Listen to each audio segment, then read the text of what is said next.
Compromises and concessions. What price is Greece paying to get cash from its creditors? And what message will this send to anti-austerity movements across Europe, looking to Athens as an example? This is Inside Story.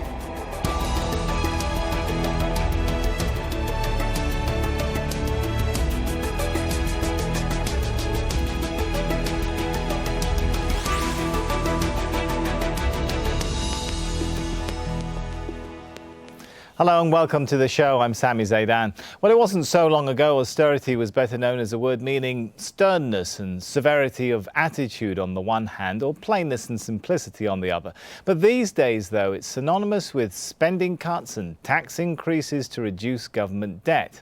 And in the case of some European countries, measures imposed as strict conditions for government bailouts. Pushing back against this policy are the many anti-austerity movements and political parties. Greece's Syriza party won parliamentary elections in January, promising to ditch austerity. But it now appears to be accepting painful concessions to satisfy creditors. Does this mean the end for the anti-austerity movement? Well, Al Jazeera's John Soropoulos helps get the discussion going by explaining the Greeks' compromised position. If Greece ends up accepting its creditors' proposals as they now stand, it will have to extract another $3 billion from an already heavily taxed economy this year and roughly $5.5 billion next year. That's over and above budget predictions. And that's because rather than growing as predicted, this year the economy is again shrinking to the tune of 0.5 to 0.75 of a point of GDP. Which means that tax revenues are smaller than they would have been because total economic turnover is smaller than it would have been. And that presents particular difficulties to the Syriza government because they were elected in January promising no more austerity measures. But they've now been presented with increased taxation, increased pension contributions, and possibly more spending cuts, which we will have to see along the way, should they become necessary. This means that Syriza will end up coming back to Athens with a difficult plan, one that it may not be able to sell to all the party members, particularly the hard left, which has drawn a red line and said we will not vote for anything that involves more tax extraction or more austerity in any form. This may mean that Syriza now has to apply to the opposition, the Conservatives and the Socialists who were in power up until January, in order to get this plan passed. But if that happens, if Syriza is split down the middle in Parliament, can it then remain in power? And can Mr. Tsipras remain in the Prime Minister's seat? It's going to be a very politically tense time once this negotiation is over in Brussels, because there will then be another battle here in Greece in order to get measures passed. Well, Greece was one of 5 Eurozone countries which ran into trouble after the global financial crisis in 2008. All were given bailouts, but with strict conditions. Athens had 2 loans in 2010 and then in 2012, totaling $280 billion. Well, it's now negotiating more reforms with the International Monetary Fund, the European Central Bank and the European Union for the latest release of cash. The Republic of Ireland had its handout in November 2010, seeking $95 billion. In May 2011, it was the turn of Portugal, with the Eurozone and IMF approving an $87 billion loan. Spain was the biggest country requesting assistance in June 2012, but ended up using just $56 billion of a $137 billion bailout. And Cyprus agreed an $11 billion bailout in March 2013. The backlash over the financial crisis and subsequent austerity cuts appear to have taken a heavy political toll, with a shift in power in 8 out of the 18 Eurozone countries, and anti-austerity protests are continuing. But how will the setback for Greece affect the ambitions of other protest parties and other anti-austerity movements? That's a question for our guests here on Inside Story. Let's bring him in. In London, we have James Meadway, a senior economist at the New Economics Foundation. He's one of the original signatories to the call for a People's Assembly against austerity. Joining us from Barcelona is Susana Martine Belmonte, an anti-austerity activist and specialist on monetary reforms and social currencies. And also in London, Vicky Pryce, Chief Economic Advisor at the Centre for Economic and Business Research. Welcome to you all. They say ladies first. Let me start with Susana. How crucial is the success or failure of Syriza in their attempts to try and roll back austerity to anti-austerity movements in the whole continent? Well, the reaction here in Spain is being that a lot of people are getting organized in platforms, in citizen platforms, and we are creating a new political movement, grassroots political movement that are now starting to get new victories, for instance, in Madrid and Barcelona municipalities, and this is, we think, is going to change the total political scene, because we have general elections later this year, and the municipal elections have been key to what's going on and what's going to happen in the future. So probably it's fair to say, it sounds like you're saying people have been emboldened by watching what's going on in Greece. Is that right, Susana? Well, not really. Well, Greece is important. We've been watching closely what's going on in Greece. I have some colleagues that have participated in the report that has been recently released, stating that the Greek debt is illegal and odious, and. But I think that the political movement here in Spain fits itself, because we have had so many austerity measures that, well, the reaction in the people has been totally created out of this as a reaction to these measures.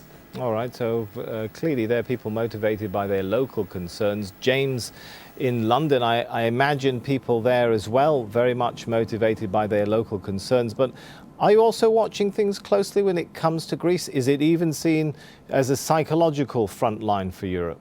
Well, it's critical, I think, for the argument across Europe. I mean, Greece is the place that suffered the worst austerity over the last few years, the most dramatic cuts to spending out of any of the affected countries. And it's one that's seen the biggest political response, culminating the election of the Syriza-led government back in January. So it's a kind of leading country here. It's something that's been right out of the front and that many people in Britain have been keeping an eye on. The scale of austerity in Britain, of course, is nothing like the scale of what's been applied in Greece. And, of course, Britain's position is distinct in that it's not a Eurozone member, that we're applying austerity entirely out of our own free choice, and this is the kind of the madness of it, at least in Greece. It's of course because they want to stay in the euro that the demands of the creditors, Germany and the other countries in particular, are bearing down them and insisting that austerity has to be implemented, and that's what Syriza is up against. We don't face that in Britain. We could, if we wanted to, essentially end austerity tomorrow, and the campaign here and the battle here, I suppose, is to fight for that position against a government that we now have that's very deeply committed to austerity,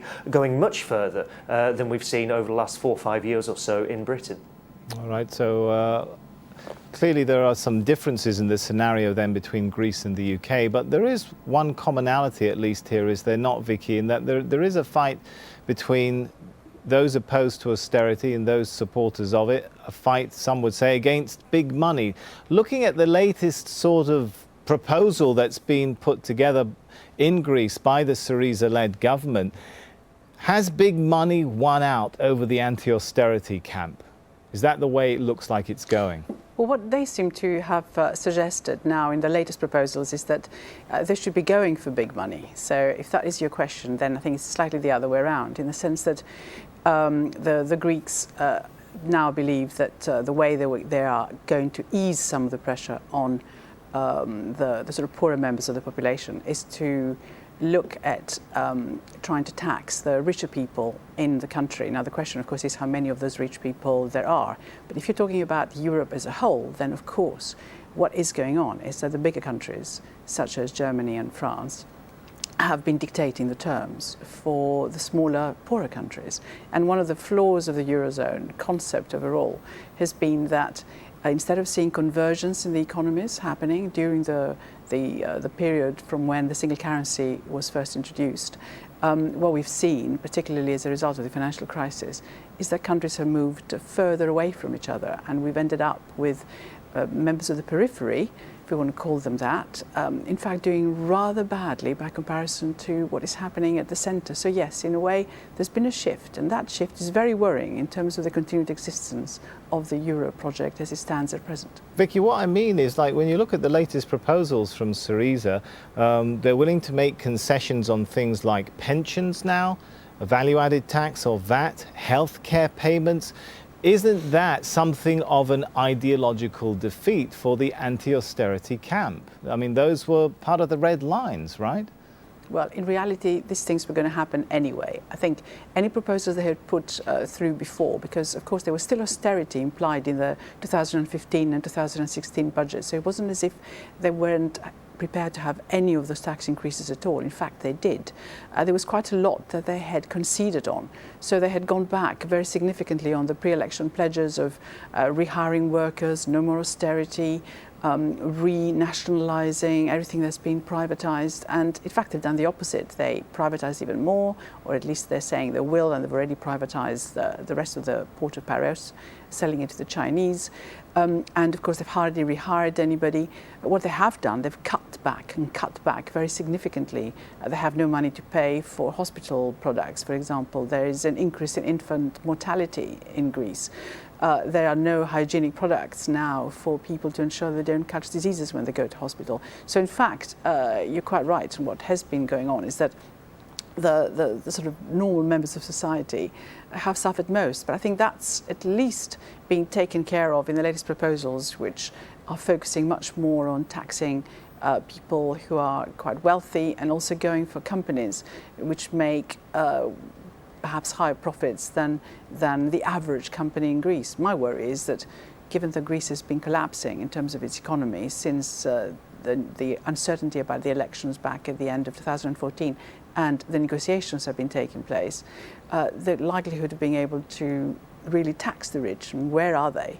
And also the middle classes, who have disappeared basically as a notion in Greece, is just not going to bear fruit. So there will be serious problems. Unfortunately, all that's left is the man in the street and the average Greek, and they're the ones who will continue. That is a very worrying scenario, because if in this proposal, as you said, there is some rollback on some of the promises of ending austerity, and there is, to some extent, there is an upping in some levels of income tax, VAT, and so on, as well as some targeting of the big corporations who are making big bucks. But if they can't catch those big companies, and the average man in the street is the one left to bear the brunt, I'm wondering, Susana, are you worried watching that sort of scenario unfold in Greece? Are you worried because, as you said, you have, you've done well. The anti-austerity camp has done well, I think, in the March regional elections in Spain. But are you worried now people might look at Greece and say, well, if the anti-austerity party is now slowly accepting austerity, why should we think we can do it here in Spain? Are you worried about a loss of public confidence? Yeah, it's very worrying, actually. We think that there has to be some measures done that have not been done in Greece. Maybe in Spain we have different situations and we can do it.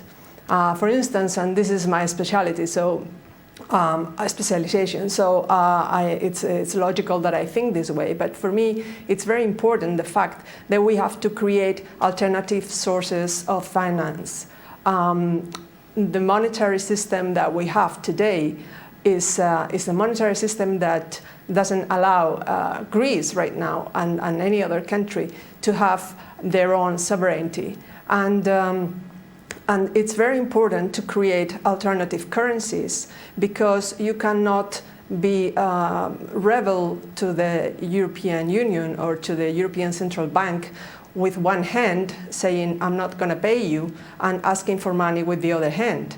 it's a very difficult situation. It's a very bad negotiating position. So it's very important for us, and this is a little bit in our program in Barcelona, to create a local currency that we can create free of interest, and that we can use for the local economy to be able to create a monetary mass that cannot go to any tax haven and that cannot be delocalized into the production but Susana, in China or somewhere else. Do people want that? Because at least in the case of Greece, we've seen this sort of situation where people are very clearly unhappy with the austerity measures, but they've come out saying we don't want to leave the EU, we don't want to leave the Eurozone. So we don't have to leave anywhere. We have only to create a complementary currency that can be used along with the euro. So you can use this other currency for the local transactions and save the euro to pay back creditors, for instance, or not, or for other kind of trade that you need to do with the external world. But at least you have an additional monetary mass that you can use. All right, James, I'm wondering whether, in a sense, think of this, as the struggling, the long, hard negotiations that have taken place over months in Greece, has that, in a sense, perhaps already taken a toll on the anti-austerity camp and perhaps indirectly given a boost to the likes of the Conservatives in the UK, for example? They did very well in the last elections and they're swinging the austerity axe right now. What was it, £12 billion worth of spending cuts coming in? I wonder if you see some indirect impact on how things are going on Greece and the political situation in the UK, sort of at the backs of people's minds. Well, let's not overstate the scale of the Conservative victory in the last elections. This is a party that won 24% of the registered electorate's vote in that election, and the fact that they managed to get a very small majority out of this is more to do with the electoral system we have here, which is notoriously unfair, than it is to do with a big upsurge in popular support for the Conservatives or the austerity measures. But of course, Greece has always been used as an example here, that if we don't do austerity, then we'll end up like Greece. This was the message back in 2010. It's been kind of repeated in a quieter and quieter way ever since, and that's the kind of example that's been held up. If we don't do austerity, we get chaos. Of course, it's completely the other way around. So how are you countering that message, James? How are you countering that message? The countering that message comes through when you have 250,000 people out in the streets on Saturday, when you have an immediate reaction to the shock of the election, this strange and unexpected result, when you see thousands of people protesting up and down the country, and people start to be very clear that what we've gone through already is a relatively mild, compared to Greece's version of austerity, but that there is no real economic case for austerity beyond this point, and there is never any case for austerity. Even the International Monetary Fund coming out with a research note just 2 weeks ago saying there is no reason for the UK to be implementing austerity. You can see the social consequences, you can see the economic consequences, and that's the argument that I think that's going to start carrying the day here. This government has a very difficult task ahead of itself. James, is it undermined at all by the fact that you now have, the country in the front line of the austerity battle, with that government basically accepting austerity and rolling back on pledges? No, I think there's a very particular set of circumstances in Greece. Syriza was elected on a promise to do two things. One was stay in the euro, two was to end austerity. Now, what's very clear 5 months down the line is you can have one or you can have the other. You can stay in the euro, but it means austerity, or you can end austerity, but it means get out of the euro. Britain doesn't face that choice. We have our own currency. We have our own central bank. We have all these ranges of options that are simply not available to a Eurozone member like Greece. There is no reason to implement austerity here. There are much, much better paths that could be taken. We could, for instance, start to clamp down on tax avoidance, would be a very obvious one. The government has made some sort of fairly token moves in that direction, but you could get more serious about this. These are the things you can do instead of austerity. What we need in Britain, of course, is some kind of organisation, a movement, a way of presenting this case and getting thousands of people behind it, and that's where you start to make a difference. All right, Susana, I'm wondering, there are general elections coming up in December in Spain. What lessons have the anti-austerity camp in Spain learned? What are you learning? What are you changing in your message or approach to learn from what's going on in Greece? Well, the lesson is that we cannot accept that there are no alternatives, and what's happening in Greece has been happening for years.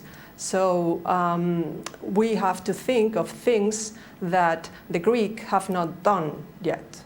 So we need to be even more radical, if you want, but also more to the point. Tell me about the more radical part. What is it that you think you need to do to be more radical? Well, coming back to the issue of the monetary reform, the fact is that we are getting everywhere, not only in Greece or Spain or England, we're getting a financial system that is increasingly concentrated. We have less and less entities providing credit for the whole economy, and the fact is that the real economy is the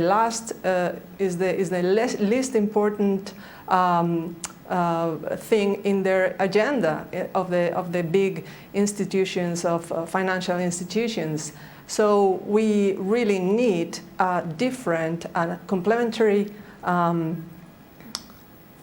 monetary system that we can use to create an economy for the people, for the real economy, to feed the real needs of the people, and not the huge bubbles that we are creating one after the other to keep the illusion of growth. Vicky, when Syriza came to power, there was a feeling across many parts of Europe that this is the moment where there would be a huge shift on the political landscape. To some extent there was, but there was more expectation, wasn't there, that perhaps there would be greater coordination, perhaps a linking up. Has that happened in terms of the anti-austerity forces? Have they managed to seize their moment, or is this the moment where people will, do you think, look back and say, this is the moment where, you know, Syriza bit the bullet, compromised their principles, and things have just unraveled for the anti-austerity camp? How do you see things? Well, I mean, the interesting thing for Greece is that it was slightly unlucky in terms of what was going on with the anti-austerity parties. So the parties in power were viewing the anti-austerity camp, which was threatening and is still threatening their own position, as a real risk. And therefore, the last thing they wanted to do was to give in to any demands which they perceived the Greeks were making to ease austerity, because that would encourage the parties that were sort of lurking behind them, which have actually done reasonably well in various regional elections, and do well in also in the general elections, the sort of governmental elections that are about to take place in places like Spain, for example, and Portugal. So the leaders of the current governments of those countries have certainly not wanted to encourage the others at all. So Greece hasn't been helped by that. But I think there are some points to make about Greece. It was a bit extreme, what's been going on there. The country ended up with a debt burden which was considerably greater than any other country in terms of the share of GDP. It doesn't mean that some of the other countries haven't ended up with very substantial debt to GDP ratios that they need to handle. They include Ireland, they include Portugal, Spain as well, up to a point. It was very, very lucky that it got the money directly to the financial sector and didn't necessarily have to put an awful lot back on its own debt. But also, of course, look at Italy with 137% debt to GDP ratio. So there are a number of countries with very severe financial issues that they're going to have to tackle at some stage. I think the austerity in Greece, as a result of that debt overhang, which needed to be supported through interest payments and debt repayments, was just so severe. And of course, during that period, it was impossible for Greece to do any reforms. I think what everyone has realized now, and I hope that somebody writes loads of PhD students look at this case, you cannot do reform when the economy is collapsing the way that Greece was collapsing. So the chances of growth, therefore, after austerity just has disappeared. Right. And also, you can't really do reform when you have no welfare system to support the population. And I think at least what everything has been going on in Greece has brought about is people can now see the scale of the humanitarian crisis that has developed and the poverty. Just worth, before you ask me the next question, to remind anyone who's watching that unemployment benefit in Greece hardly exists. So, right, so only about a clearly third of the people with unemployed get any of it at all. So there is a serious humanitarian problem which has emerged. Clearly a lot of work to be done in the anti-austerity camp to come up with perhaps a new scenario for confronting these challenges. For now, we're going to have to leave it there, though. Let's thank all of our guests for their thoughts, Susana, Vicky and James. And thank you for watching. As always, if you'd like to add your thoughts, just head over to our programme page at aljazeera.com. You can also post your comments at facebook.com/AJ Inside Story. Or you can tweet us using @AJ Inside Story. From me, Sami Zeidan, and the whole team here, it's goodbye for now.